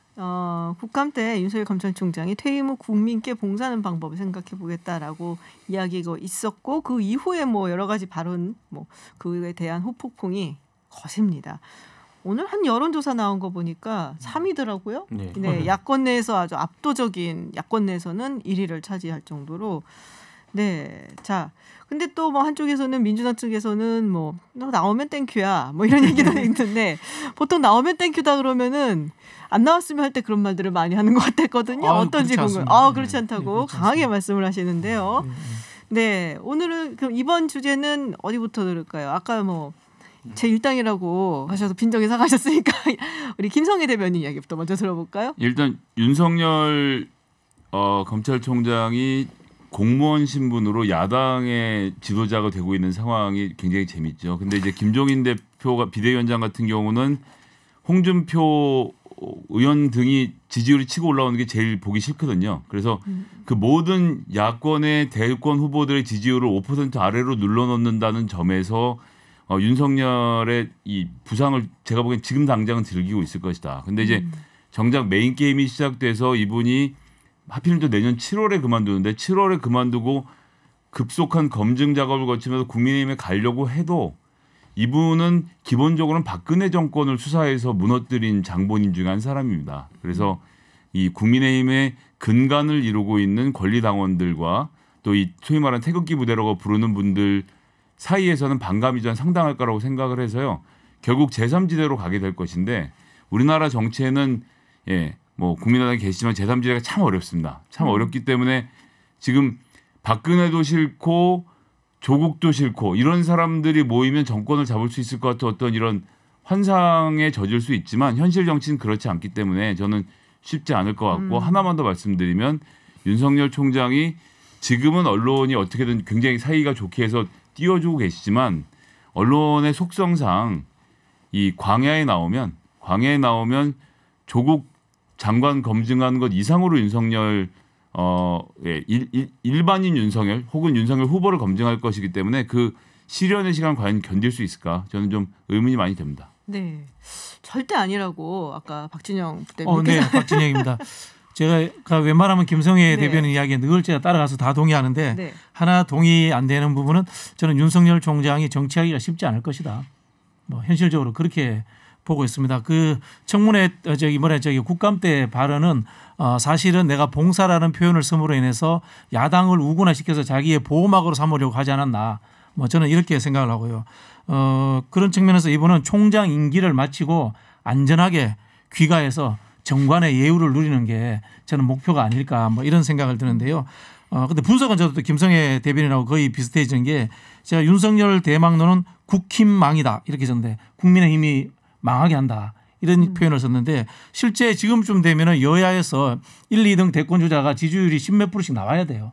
근데 지금 야당에서 전혀 못 나오게 하고 있단 말이에요. 이게 지금 윤석열 총장이 그 역할을 빼앗아서 하고 있기 때문에 국민의힘에서 지금 유력한 대권 주자가 못 나오는 상황이거든요. 상당히 실제로는 국민의힘에게 불리한 역할을 하고 있는 상황이다. 이렇게 보고 저도 똑같이 이분이 박근혜 대통령을 구속시킨 분이기 때문에 국민의힘에는 도저히 갈 수 없을 것이다. 그런 상황에서 결국은 이분도 판단을 하자면은 제3지대라는 것이 현실적으로 어렵다는 것을 한국 사회에서 이미 거의 판명이 났기 때문에 안전하게 본인이 말씀하신 것처럼 여생을 마치는 방향으로 가지 않을까 저는 그렇게 예측해 봅니다. 네. 저는 구조적으로 이제 이분이 정치를 하려면은 아까 박진영 부대변인 말씀하신 것처럼 탄핵의 어쨌든 주역이었다. 네, 탄핵 이후에 국정농단의 주역이었다는 사실을 어떻게 보수 쪽에 이제 잘 각색해서 전달할 것이냐 이게 굉장히 중요하다 봅니다. 왜냐하면 표 있는 덩어리는 그쪽이거든요. 근데 우리가 지금까지 사례를 봤듯이 탄핵에서 뭐 박근혜 대통령 감옥에 넣지는 않았더라도 탄핵하는 데 있어가지고 찬성표를 던졌던 의원들을 통칭해서 배신자라 부르면서 이제 공격했던 전례가 있거든요. 그 강경 보수층 같은 경우에는 저는 그래서 윤석열 총장이 지금은 문재인 대통령이랑 싸우고 있는 상황이기 때문에 또 추미애 장관과 싸우고 있는 상황이기 때문에 뭐 적의 적은 우리 편 뭐 이런 느낌으로 지금 이제 지지하는 이제 그 강경 보수층도 있는 것 같은데 한번 정신 차리고 보면 약간 다를 것이다. 예, 저는 약간 그런 생각을 저는 하는 것이고 이게 약간 한계점이긴 한데 그래서 이제 저는 국민의힘에 소속된 이제 사람으로서 솔직하게 가장 이제 어디서 많이 본 데자뷰가 떠오르는 것은 제3지대 모델입니다. 예, 이게 보면은 이제 옛날에 제3지대에 깃발을 들었던 안철수 대표랑 요즘 그때 안철수 대표가 하셨던 머리 스타일도 비슷하거든요. 윤석열 총장이랑. 이게 이런 분들이 가진 고민의 지점이 뭐냐면은 결국에는 국민의힘에는 참여하기 어려운 어떤 사정이 있고 그리고 중도라는 것을 한번 먹을 만한 어떤 대중적 인지도나 이런 기반은 생겼는데 저는 여기서 이제 동력이 어떻게 되느냐. 내년 서울시장 선거가 굉장히 분수령이 된다 봅니다. 서울시장 선거에서 만약에 그 국민의힘이 후보를 내가지고 분패한다든지 이렇게 된다면은 그랬을 때는 야권 재편론이 나올 수밖에 없습니다. 그렇기 때문에 그런 상황 속에서 야권 재편론과 거기 더해가지고 예전에 안철수 대표가 이제 국민의당 차릴 때 보면은 그 당시 민주당에서 한 20-30명 끌고 나갔거든요. 그때는 이제 동교동계라는 한 핵이 있었기 때문에 같이 나갈 수 있었는데 혹시라도 이제 민주당이나 이런 곳 다른 핵이 생긴다 그러면은 여야를 그 가리지 않고 교섭단체 정도만 끌어모을 수 있다면은 제3지대론이 가능해질 것이고요. 안 그러면 아까 이제 얘기했던 것처럼 공간이 안 나가지고 정치를 하지 못할 수도 있다. 그건 현실적인 좀 문제가 있다. 그렇게 네네. 해서 제3지대 후보로 나와가지고 아마 연대를 추진하는 것이 제가 그냥 지금 상황에서 윤석열 총장 입장이 돼버리면은 할 수 있는 유일한 정치 진입 방법이다. 저는 이렇게 생각합니다. 구영무 최고위원. 네, 뭐 윤나 땡 이렇게 얘기를 하는데요. 저는 그 중간에 숨어 있다고 생각합니다. 윤석열 나오면 민주당은 땡이다. 저는 이렇게 말씀드리고 있습니다. 지금 사실 안철수 대표가 최근에 뭐 진용진이라는 그것이 알려드림인가 거기서 이제 그 일본 욕할 수 있냐, 뭐 아베 욕할 수 있냐, 그다음에 김정은 욕할 수 있냐 그런 콘텐츠를 찍었는데 그 유튜버가 안철수 대표가 진보 의원이라고 소개를 한 거예요. 그러니까 댓글들에 막 아니 뭐 안철수가 무슨 진보냐 보수지. 근데 보면은 8년 동안 계속 야권에서 여권을 공격했을 때 그 당시에는 진보고 지금은 이제 뭐 보수 쪽이다 이렇게 얘기를 하는데 윤석열 총장 같은 경우에도 계속해서 그 검찰 고유의 역할을 한 겁니다. 근데 그 정권이 공격 대상이 한 번은 뭐 민주당, 한 번은 뭐 이렇게 과거의 보수 정권 이렇기 때문에 저는 이분이 사실 지금 이런 메시지가 야권에서 정치인들이 하는 메시지하고 물리적으로 겹친다고 저는 생각이 듭니다. 그래서 당연히 그러면은 반대쪽에서는 윤석열은 지금 정치인이구나 그렇게 어떻게 보면 씌운다는 거죠. 그러니까 저는 사실 계속 안철수 대표도 얘기하는 게 야권의 파일을 늘려야 된다 그렇게 얘기를 하는데 지금 상황이 이 타이밍 자체가 뭐 야권의 반문의 어떤 메시지와 그다음에 윤석열 총장의 메시지가 겹치기 때문에 이거는 결국에는 야권의 전체 파일을 이끌어가는 계속해서 주춧돌의 역할을 할 것이다. 저는 이렇게 좀 보고 있습니다. 그럼 파일을 이렇게 막 늘린다면은 이제 마지막에 안철수 대표가 먹는 거예요? 그 계획을 하고 계신 거예요? 그렇게 되도록 제가 이제 노력을 해야죠. 네, 신장식 변호사님. 네, 신장식입니다. 그 뭐 정치를 할 듯한 이 뉘앙스를 준 거는 검찰총장 갑옷만으로 부족하니 정치를 할 듯 말 듯 갑옷을 하나 더 입어야 되겠다라고 생각이 판단이 되고요. 정치를 한다라고 했을 때 저는 두 가지가 필요할 텐데 하나는 뭐 다른 분들도 말씀하셨습니다만 혹독한 검증입니다. 특히 가족과 관련된 검증 이거 통과하기 쉽지 않을 겁니다. 예. 뭐 지금은 검찰총장이니까 저 관여 안 했고요. 화 벌컥 내면서 저 관여 안 했고요. 저 결혼 전 일이고요. 이렇게 하면 그 국정감사장은 벗어날 수 있는데요. 국민들이 봤을 때는 결혼 전은 이거고 결혼 후에는 이런 일이 있었잖아부터 시작해서 하나하나 다 따질 거거든요. 이 검증 과정을 화를 벌컥 낸다고 해서 그 통과할 수 있을 거냐 굉장히 좀 의문이고요. 두 번째는 사실 정치인으로 태도를 변화시키는 것, 정치인답게 말하고 정치인답게 행동하는 거는 훈련된 사람이 아니면 쉽지 않습니다. 우리는 반기문 또 죄송합니다만 안철수 뭐 이런 분들이 어떻게 순식간에 정치인으로서의 자질을 검증받았는가를 봤거든요. 근데 윤석열 총장이 국정감사장에서 굉장히 보수적이고 가부장적인 이런 거를 좋아하시는 어르신들은 참 의리 있고 씩씩하네 이렇게 보셨을 수도 있겠지만 참나 뭐 마음에 안 들면 책상 치고 이런 태도로 정치할 수 있냐? 좀 불가능하다고 봅니다. 우리 국민들 앞에서. 저는 이거 중요하다 보기 때문에 오히려 그걸 잘해가지고 이번에 좋은 평가를 받는 그게 숫자가 늘어났다. 저는 이렇게 얘기하고 있는 게 저도 가족에 대한 의혹 이런 거예요. 사실 어떻게 제기하냐에 따라서 뭐 위력적일 수도 있지만 반대로 받아치는 정치인이 잘하면은 그건 또 굉장히 치졸한 공격이 될 수도 있어요. 그게 그런 거 아닙니까? 예? 제 장인은 좌익 활동을 했습니다. 그거 알고 결혼했습니다. 근데 뭐 애들 잘 낳아 키우고 있습니다. 아내를 버리란 말입니까? 해가지고 뜬 분도 있잖아요. 그러니까 제가 아까 윤석열 총장이 좌익 얘기를 하는 사람이 이상한 사람이었던 거고요. 근데 저는 지금 상황에서 그래요. 그러니까 예를 들어 지금 윤석열 총장의 장모나 이런 것에 제기된 의혹들 같은 경우도 모르겠습니다. 저랑 진영이 다른 곳에 있는 분들은 그게 굉장히 큰 건이라 가지고 이렇게 계속 이제 얘기하시는지 모르겠지만은 사실 윤석열 총장을 뽑을 생각이 조금이라도 있는 사람들 같은 경우에는 왜 저런 얘기를 하지? 이러면서 왜 다른 문제로 파치보고 있을 것이거든요. 그러니까 이게 진영 내에서만 통용되는 메시지만 갖고 상대를 공격한다는 게 쉽지가 않을 거예요. 내로남불이라는 거죠. 조국 장관권에 그렇게 많은 수사관과 압수수색을 해가면서 동원을 해서 그렇게 했던 분이 자기 가족 문제에 대해서는 어떻게 받아들일 것인가 하는 문제를 우리가 한번 다시 보자는 거죠. 제가 이 검찰총장직을 끝까지 안 내려놓을 것이라고 하는 이유도 그런 게 있습니다. 가족에 연루되어 있다는 설이 있기 때문에 가능하면 끝까지 검찰총장직을 유지하려고 하지 않을까. 그리고 사실 뭐 나중에 정치를 한다 손 치더라도 최대한 끌고 가는 것이 자기가 안전하게 가는 방법이다. 그렇게 볼 거라는 거죠. 여튼 신장식입니다. 여튼 윤석열 총장이 오늘 뭐 조사에서 아까도 뭐 그 15% 가까이 뭐 이렇게 뭐 나왔다. 그 얘기를 안 하려고 했는데 제가 조사 개요를 말해야 된단 말이에요. 그러면. 맞습니다. 죄송합니다. 예. 개요를 보내주셨는데 그래서 혹시라도 막판에 해주세요. 근데 이게 사실은 국민의힘한테는 정말 힘든 일이에요. 그러니까 그 윤석열 총장이 없을 때는 5431이었는데 지금은 321.5.5 이렇게 나오게 되거든요. 이렇게 되니까 더 이상 올라갈 수 있는 힘이 안 받치는 이렇게 돼서 국민의힘 입장에서는 사실 윤석열 대망론은 대망론이죠. 걱정 마십시오. 걱정 마십시오. 저희는 시험 기간 되면 공부 시작하겠습니다. 예.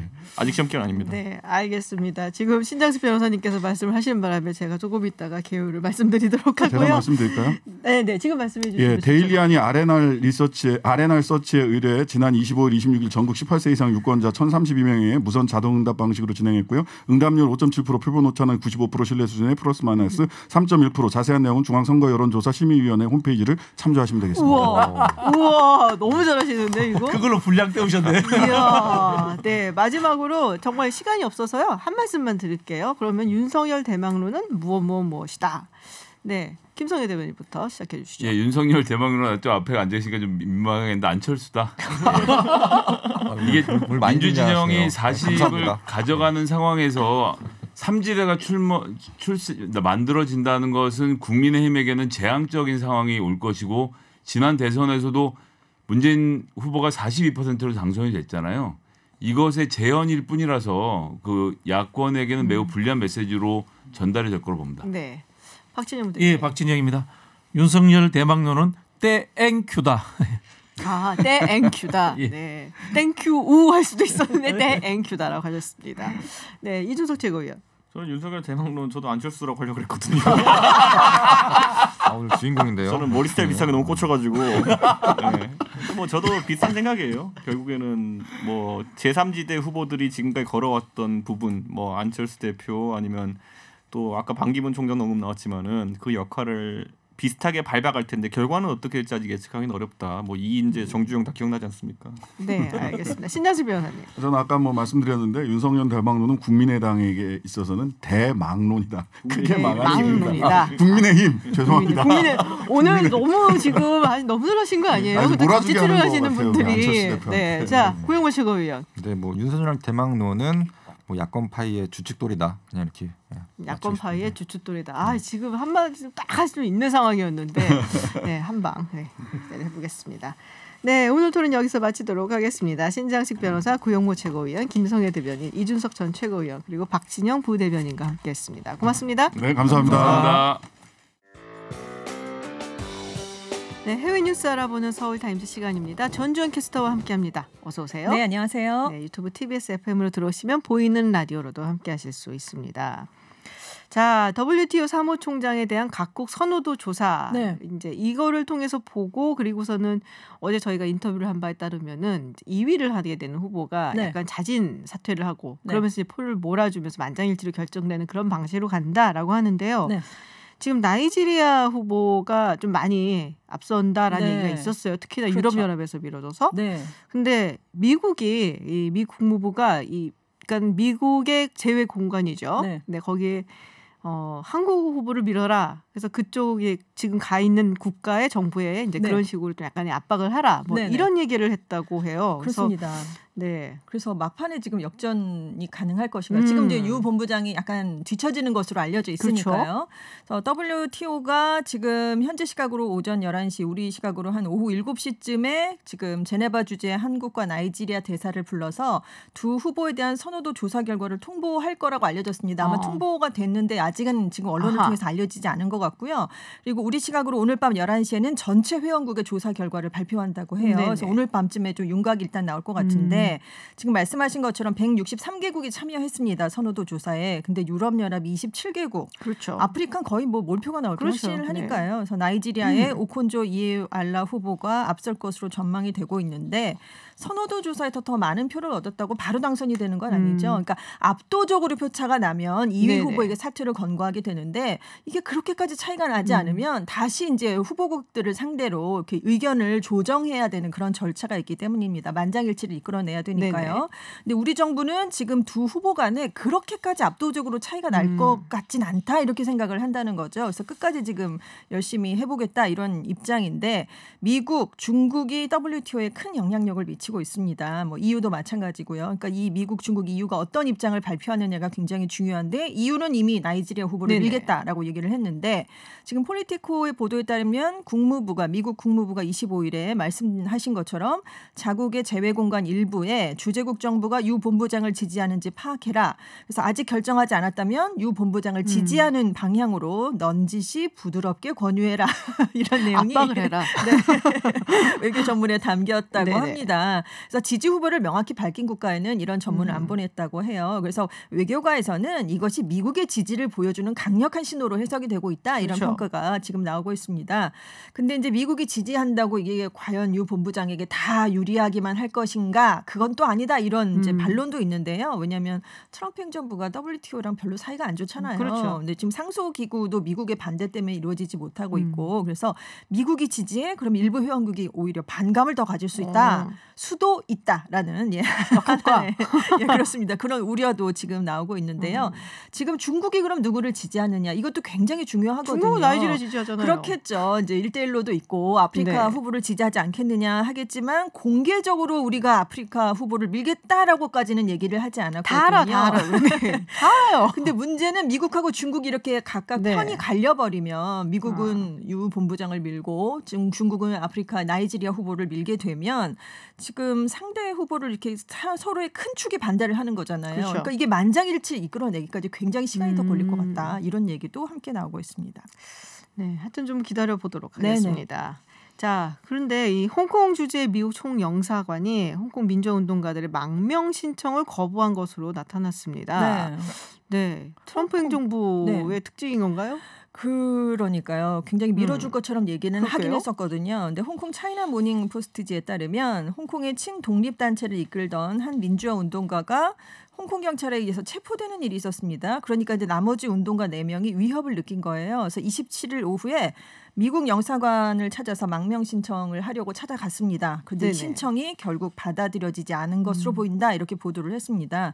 최근 홍콩의 민주화 운동가들이 미국에 망명 신청을 하는 게 늘고 있대요. 아무래도 이제 위협을 많이 느끼니까요. 근데 중국하고 미국 당국이 되도록 이 얘기를 안 하려고 합니다. 공개적으로 더군다나 밝히는 걸 지금 거부를 하고 있는데 왜냐하면 안 그래도 지금 사이가 안 좋은데 이 문제로 양국 간 긴장이 미중 무역 분쟁 와중에 더 고조되는 걸 서로 피하고 싶은 게 아니냐 이런 분석이 나오고 아니 있어요. 뭐 트럼프 대통령은 요새 다니면서 계속 중국 때리면서 네, 이것까지는 원하지 않는지 홍콩 주재 미국 영사관의 입장으로서는 지금 상대적으로는 인지도가 낮은 활동가들이니까요. 그래서 이 낮은 인지도인데 그 활동가들을 받아들여서 중국의 반발을 사면 더 큰 곤란이 올 수 있다. 이렇게 지금 왜냐하면 영사관이 최악의 경우 폐쇄될 수 있다. 이런 우려를 지금 하고 있는 것으로 알려지고 있고요.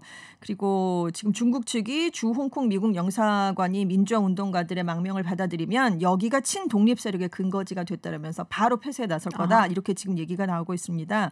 근데 미국이 해외에 있는 영사관이 망명자들을 받아들이면 주재국하고 마찰을 빚을 수 있기 때문에 되도록 이런 절차로는 잘 받아들이지 않는다고 그렇죠. 해요. 잘 안 받죠. 예. 그래도 이렇게 망명을 신변의 위협을 느껴서 찾아왔는데 그동안 우리가 민주주의의 수호자 물론 트럼프 대통령은 아니다라고 자꾸 얘기를 하고 있지만 그리고 이제 홍콩의 반정부 활동을 지지하겠다라고 홍콩 주재 총영사관이 얘기를 많이 했었거든요. 그랬는데 갑자기 이렇게 받지 않는다면 좀 서방의 민주 국가들 사이에서 지금 미국이 이래도 되는 것이냐라는 좀 불만이 좀 터져 나올 수 있어서 이게 국제적으로 비화될 수도 있다 이런 얘기가 나오고 있습니다. 네. 자, 다음 소식은 이 프랑스 소식입니다. 프랑스 얼마 전에 있었던 그 끔찍한 교사 참수 사건. 네. 네, 이것 때문에 이 프랑스 그리고 터키하고 지금 네. 설전을 벌이고 있다고 하는데 이게 결국에는 유럽까지 번지겠죠? 그렇습니다. 네. 유럽하고 지금 이슬람권의 문화 전쟁이다 이런 얘기가 나오고 있는데요. 왜냐하면 교사 참수 사건이 발생을 하니까 마크롱 대통령이 무함마드에 대한 풍자도 표현의 자유에 해당한다. 자신들의 법이 공화국의 법보다 우위에 있다고 주장하는 사상이 문제다. 이렇게 발언을 했는데 사실상 이슬람권을 겨냥한 발언으로 그렇죠. 해석이 됐습니다. 그러니까 에르도안 터키 대통령이요. 마크롱 대통령은 무슬림과 무슨 문제가 있나? 정신적인 치료가 필요한 것 같다. 이렇게 독설을 날린 거예요. 그래서 프랑스 제품 불매를 촉구하기 시작을 했습니다. 그래서 이제 유럽 국가들이 또 이제 에르도안 대통령에게 지나치다 또 이런 반응을 많이 보였거든요. 서방 지도자들은. 그랬더니 그 서방 지도자들을 파시스트 그러니까 뭐 이렇게 비하를 하면서 전선을 더 확대해 나가는 그런 모습을 보이고 있습니다. 그래서 에르도안 대통령의 강경 발언을 계기로 지금 이슬람권 전반적으로 프랑스를 비난하는 분위기가 굉장히 확산되고 있어요. 그래서 프랑스를 규탄하는 시위가 뭐 아시아, 중동 뭐 이렇게 뭐 모든 곳에서 지금 벌어지고 있고요. 이슬람 국가에서. 그리고 이제 마크롱 대통령 인형을 불태운다든가 마크롱 대통령 사진에 아랍권의 최고 모욕이 신발을 던지고 그러는 거잖아요. 신발 자국을 얼굴에 내놓고. 네, 그렇습니다. 가장 불결한 것으로 생각하기 때문에 사원에 들어갈 때 신발을 벗고 발을 닫고 들어가야 되잖아요. 그렇기 때문에 신발을 던지거나 이렇게 신발로 얼굴을 때린다거나 이러면 굉장히 모욕적인 건데 지금 사진에 대해서 굉장히 발자국이 많이 나 있습니다. 그래서 프랑스 대사 추방, 대사관 철거를 요구하는 국가들도 있고요. 그래서 지금 신발 자국 낸다고 해서 마크롱 대통령 눈도 깜짝 안 할 것 같은데 제가 보기에는 그렇죠. 그게 뭐 막 이럴 것 같은데. 그렇습니다. 그래서 뭐 이렇게 국가들이 정부 차원에서도 프랑스를 비판하는 얘기를 이제 내놓고 있는데요. 네. 지금 이슬람화 정책을 펴고 있는 곳으로 가장 강경한 정책을 펴고 있는 나라가 에르도안 대통령이 이끄는 터키잖아요. 그래서 가장 이제 크게 반발하는 건 지금 자기가 군사적 정치적 영향력을 중동에서 키우면서 이슬람권의 종주국이 되고 싶은 약간 그런 그렇죠. 심정이 있기 때문입니다. 그래서 이번 독설도 내가 이슬람권의 강국의 지도자다 이런 입지를 굳히려고 하는 게 아니냐 이런 얘기가 나오고 있는데 이란도 지금 시아파의 이제 맹주고요. 그래서 프랑스 대사 대리를 초치해서 강하게 항의를 하긴 했는데 터키 같은 수준은 지금 되지가 않는 거예요. 왜냐하면 미국의 최대 압박 정책에 맞서서 프랑스의 도움이 필요하기 때문입니다. 뭐 그 핵 관련 합의도 그렇고 거의 프랑스가 들어가죠. 그렇습니다. 그래서 완전히 등을 돌리기는 좀 어렵기 때문에 살짝 좀 빠져 있는 그런 입장이고요. 그리고 사우디도 이제 성명을 내긴 했는데 프랑스를 직접 거론하진 않았어요. 그런데 사실 또 수니파의 지도국이고 이슬람의 맹주기도 하고요. 사우디도. 그래서 상대적으로 온건하게 대응한 이유는 친서방 정책을 이란에 맞서려면 또 그쪽에 도움이 필요합니다. 그리고 전투기 수입을 지금 프랑스에서 하고 있거든요. 그렇기 때문에 또 대놓고 프랑스를 비난하면 이것도 틀어질 수 있기 때문에 지금 이슬람권에서 살짝 다 전쟁이 벌어지고 있긴 한데 온도차가 좀 다르다. 약간 수위 조절들을 하면서 지금 대응을 하고 있는 입장에 따라서 약간씩 다른 반응이 나오고 근데 뭐 터키 같은 경우는 잃을 거 없다 뭐 이렇게 생각을 하는 것 같아요. 그리고 이렇게 수위 조절하느라고 약간 밀당들을 하는 사이를 틈새 공략을 해서 이제 내가 이슬람권에서 종주국처럼 행세를 해보겠다라는 게 이제 에르도안 대통령의 목표인 것 같은데 이게 이제 계속 번진다는 게 사실은 걱정스러운 부분이죠. 뭐 유럽 국가들은 유럽 국가들끼리 묶이고 또 이슬람 국가들은 이제 중동의 이슬람 국가들끼리 묶이고 이렇게 되면은 거기가 또 이렇게 굉장히 좀 불안정해지면 사실 뭐 여러 가지 다른 이슈들이 파생적으로 나오잖아요. 그렇습니다. 안 그래도 지금 여기 뭐 지금 아르메니아 전선도 얽혀 있고 여기저기 얽혀 있잖아요. 리비아 문제, 시리아 문제도 다 얽혀 있는데 이것까지 이제 기름을 붓게 되면 훨씬 더 상황이 불안해지죠. 난민 같은 것도 그렇고 그래서 조금 불안불안한데 프랑스가 그렇다고 물러날 것 같지는 않고요. 그렇습니다. 강경하게 지금 난민도 더 강화해서 받겠다 지금. 이렇게 프랑스 대통령은 그렇게 얘기를 하고 있죠. 약간 독일이 김 빠진 사이에 지금 프랑스가 EU에서 좀 자리를 차지하려고 하는 그런 야심을 보이고 있기 때문에. 자, 그리고 이 미국에서 이 넥시움이라는 광신 집단을 일으키면서 미성년자들을 포함해서 여성들을 성적으로 착취한 혐의로 기소된 사람이 있다고요. 근데 이름이 키스 라니에르 60세네요. 네, 98년에 설립이 됐는데요. 연예인을 비롯해서 뭐 재벌가 뭐 자제도 있고 사회 저명 인사들을 대거 가입시키면서 그 덕분에 빠르게 확장을 했습니다. 자기 개발 프로그램을 운영하는 다단계식 비즈니스 컨설팅 회사다라고 얘기를 했지만 여기에 포섭된 여성들이 정신적 인도자를 자처한 라니에르의 성적 노예로 지금 피해를 입은 것으로 알려졌어요. 그래서 아동 성착취물 소지 혐의도 이 라니에르라는 인물이 받고 있습니다. 그렇기 때문에 27일에 뉴욕 연방 동부지방법원이 이제 판결을 내렸는데요. 그 어떤 말도 피해자들에게 미친 영속적인 고통을 제대로 표현할 수 없다라면서 징역 120년을 선고했고요. 175만 달러 우리 돈으로 한 19억 7천만 원의 추징금을 부과했습니다. 120년. 그 검찰은 종신형을 요구했거든요. 그랬는데 좀 낮아진 거죠. 낮아져서. 종신형과 120년이 뭐가 달라요? 자기가 살아온 것에 2배를 더 살아야 돼. 그러니까 60세잖아요 지금. 그러니까 이 사람이 이제 최후 변론을 했어요 법정에서. 그 피해자들에게 고통을 준 것에 대해서 진실로 미안하다라고 얘기는 했지만 그 뒤에 나는 무죄다 이렇게. 맞은 소리라고 피해자들의 증언은 거짓이다. 아니 미안하다면서 피해자들의 증언이 거짓이다 이렇게 얘기를 했는데요.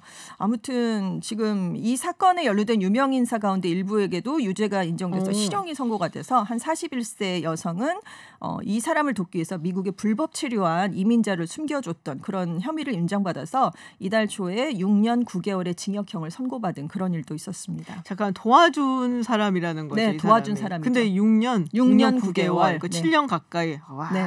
세네요, 역시. 알겠습니다. 네, 해외 뉴스 여기까지 듣겠습니다. 지금까지 전주현 캐스터였습니다. 오늘 고맙습니다. 네, 감사합니다.